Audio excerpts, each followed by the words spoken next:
Oliart here, October 8th, 2018.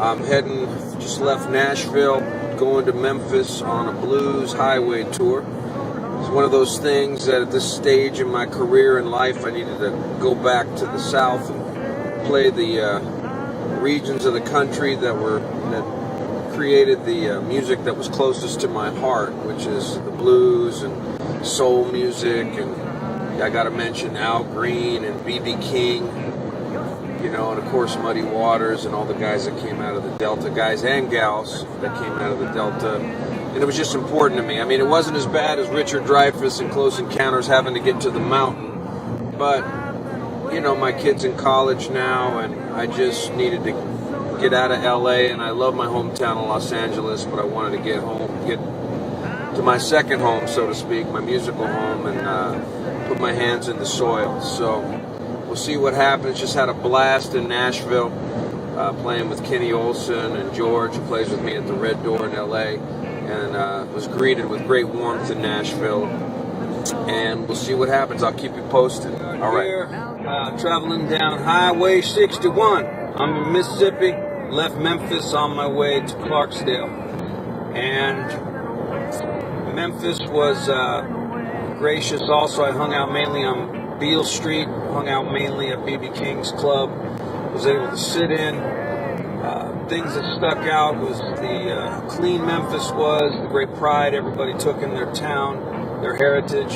I don't think those men and women that, you know, made all that rock and roll and blues happen would even know what the music influence they had on the world, but just the economic sustenance they provided for their hometown of Memphis, because it's all tourism. For example, when you're at B.B. King's Club, when they ask off the stage, who's here from Memphis? Aside from the employees, dead silence, and then everybody was from out of state, and the majority of people were from out of the country. So that was cool. The other thing was that Sun Studios and the Blues Hall of Fame and right at B.B. King's Club was stuck out, and also the Martin Luther King Museum, which is right there at the Lorraine Hotel where he was shot and killed. That was a pretty emotional experience for me. It kind of put a slug in my stomach, but I did that was how well women are represented. And all in the studios, they talked about the influence of all the women running the place.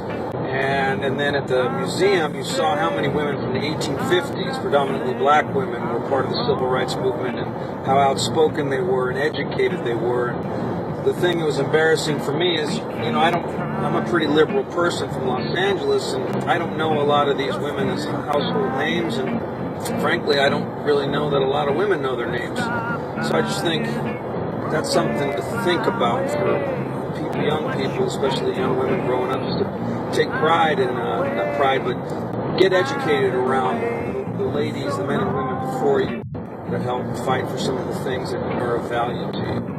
Anyways, now I'm just going down to the crossroads, so I'll keep you posted.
Here, travel day 3. I'm going from Clarksdale, Mississippi. I'm deep in the Mississippi, and I'm going to Natchez.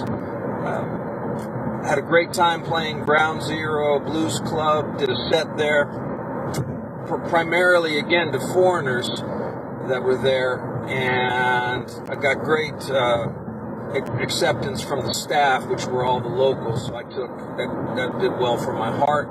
And then a highlight musically was I got to sit in with Howlin' Mad, who was a local, and he was the type of blues musician that was absolutely a byproduct of this region of the country and just did his thing and just phenomenal. And to be a second guitarist with him, and he kept me up on stage after I put out a couple of solos backing him up, so that felt phenomenal. Down to 3.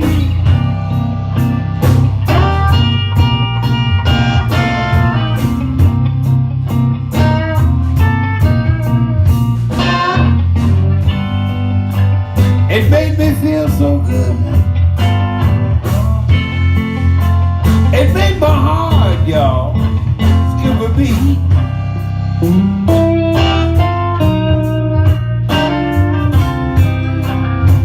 Gonna play me some guitar.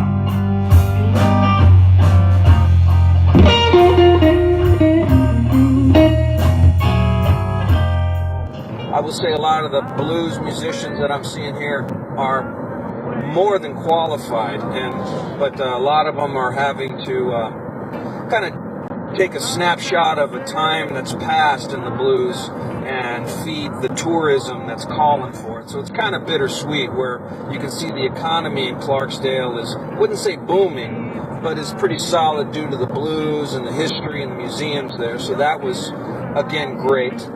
And then as I'm traveling here through all these fields, you know, and I think about the slavery and all that came out of this region of the country and everything, I think about, you know, slavery as a commodity and how much money and what was driving that horrible thing in our history. And then I think about guys like Kiki that I know, you know, that have done hard time in the prison systems here in America, and he talks about how much money the payouts were that they would get from him doing work in the course of a day, money that he never saw that would be paid out, and money that was made off of his work. You know, and I think about the American prison systems, and I wonder, you know, how much has really changed.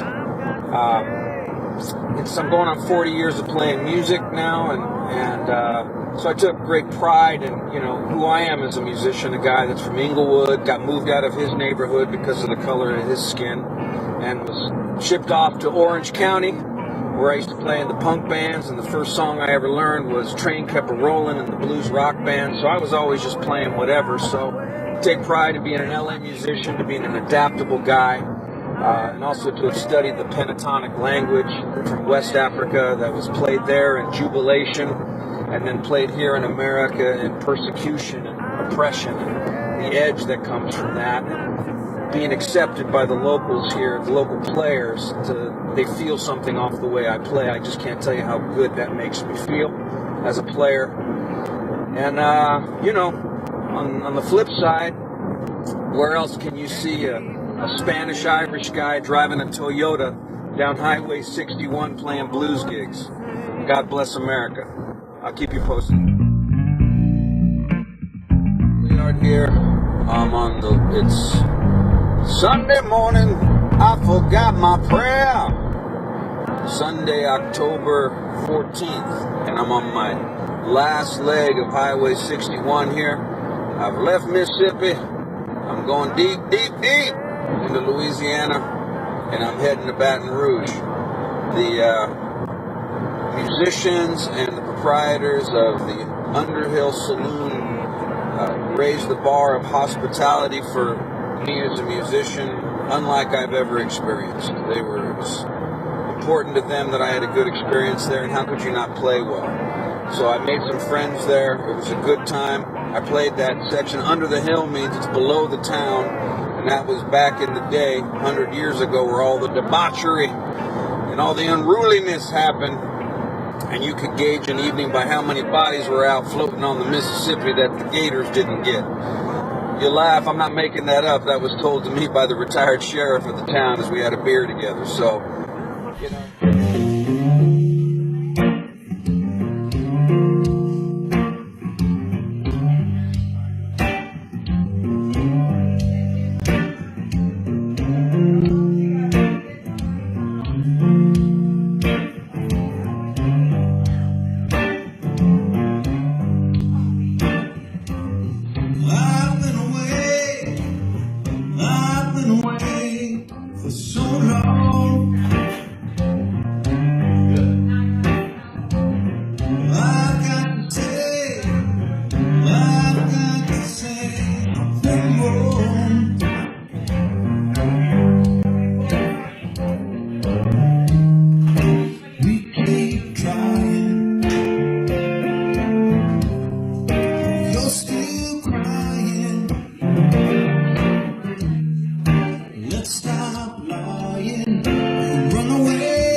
You know, it's the people you meet, you know, and the folks that I have met in Natchez were just fantastic, intelligent, you know, educated, fun, and hospitable. So it's a good time. I'd certainly go back there. And now I'm heading off to Louis Armstrong Airport on the last leg of my tour. I don't have any dates in New Orleans, but I do have a date. I have a date with my dad. I'm picking up Louis Sr. He's Louis because in his day when he came to America, being Luis, which was his given name, and the color of his olive skin, it was more fashionable in society for him to be Louis, and so he did that. And then me coming from the next generation, my grandma called me Luis. Not Luis, I'm talking with the southern. I can't get out of this southern drawl, but she would call me Luis. And I just went back to my roots that way, and that's why I pronounce my name that way. But anyways, enough about that. I'm going to go see my dad. It's real early in the morning here, and I don't want to be late to get him at the airport. Signing off, and I'll check in soon. Highway 61. Be well, everybody.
last night here at the end of my Blues Highway tour.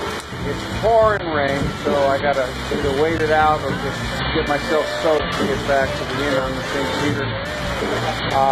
Heading out at 4 in the morning tomorrow, but it's been a great tour. It's been a great opportunity. I got to see my father, got to play the blues, and the band's cranking in there right now. And we'll see y'all back in LA. All right, love.